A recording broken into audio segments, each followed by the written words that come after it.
Asline Tuban aslimu. Tuban to, Mas. Roh. Awakmu kan yo keturunan Sunan yo, Sunan Dirono. Masjid. Sapa? Sunan. Awakmu kan keturunan Sunan.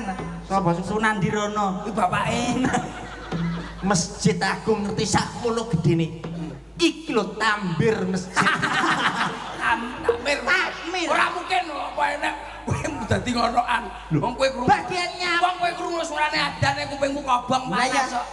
Awakmu kan termasuk makhluk astral. Lah iya, kowe kan suarane jim setan perpayangan lulu barat patir percaya kacang ijo. Assalamualaikum warahmatullahi wabarakatuh. Waalaikumsalam warahmatullahi wabarakatuh. Kok iso salam? Kok iso salam? Kok ora tau iso lho. Biasane yo panas ora koyo krungu apa ngono panas lho iki. Tak idoni kabeh lho. kok nesu. Maju. Rumangsaku kok iso senengane yo. Iki ning daerah Tuban aja sembrono. Tuban le. Ini ki luar biasa sekali khususnya kecamatan